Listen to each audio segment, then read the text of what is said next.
Well, how's it going, guys? Good morning, I guess. It's 5 o'clock in the morning again. I just got off work. Still in my work clothes. So where were we?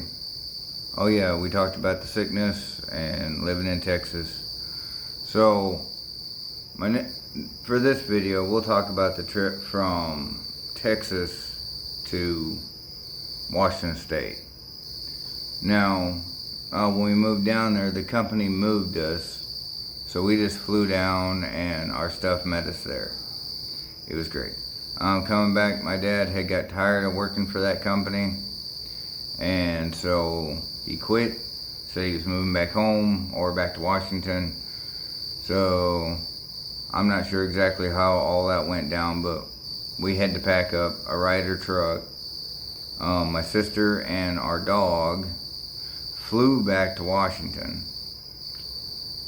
And then it was just me, my dad, and my mom in a Ryder truck for, I think it was 3.5 days or so to get back to Washington.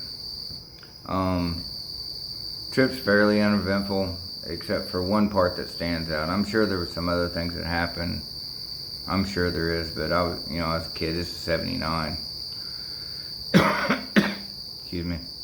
So I'm sure other things happened, but the one major thing that happened was we were going across the Pikes Peak area. That's 1979. And we're in I think it was a big truck, so it's probably a 20-footer, maybe a 25-footer moving truck. And I remember it was a manual too, because I was sitting in the middle, my dad was shifting, so I know it was manual. But anyway, we started going up through the mountains there, Pikes Peak area. I remember it was Pikes Peak because my dad was hooting and hollering. He may have been drinking, who knows. Anyway, so we're chugging up the mountain and stuff, and I'm having a good old time. We weren't wearing seatbelts because, like I said, it was 1979. So I'm standing up, looking around, looking at the world going by.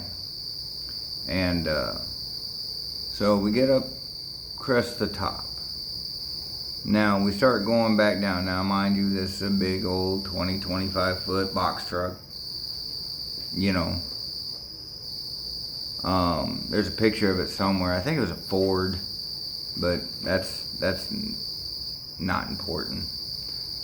But you get the gist of it. It's a big moving truck. And we start going down there, and my dad's flying down the mountain. And it's a twisty little mountain, and it wasn't like a highway. It was more like it wasn't like a freeway. It was more like a rural highway we were going down through. It's Pikes Peak area. I'm not sure exactly what it was, but the reason I know it was Pikes Peak is because Dad was hooting and hollering about flying down Pikes Peak. And my mom was sitting there in the passenger seat. And, I know better now, but then I didn't know no better. She had her head in a pillow, screaming and yelling, scared to death. And me and my dad are having a good old time because we're boys and we're having a good old time. And so anyway, we get down to the bottom of the hill. Dad pulls over.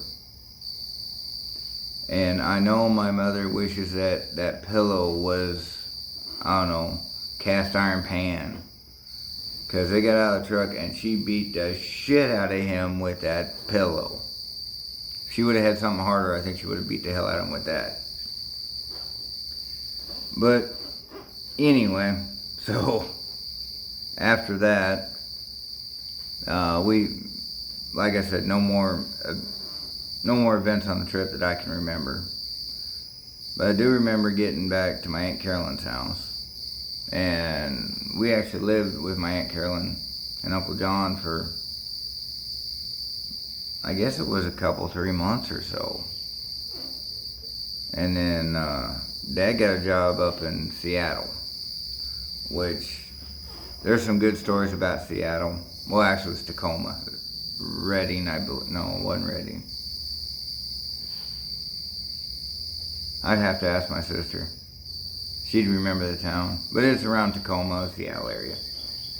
So he moved up there. And there's some more stories from Seattle and stuff like that. And to give some foreshadowing, it's coming up on 1980 in Washington State. So there's some foreshadowing there for you. This is a quick video. I kind of wanted to bring up the point that, you know, I'm sure my mom wishes that pillow was a cast iron skillet she was beating him with. I actually thought it was kind of funny, but they were having marital problems, and I was a kid, so I didn't know. So, but anyway, there's the trip from Lubbock, Texas to Washington State, across Pikes Peak, in a big moving truck.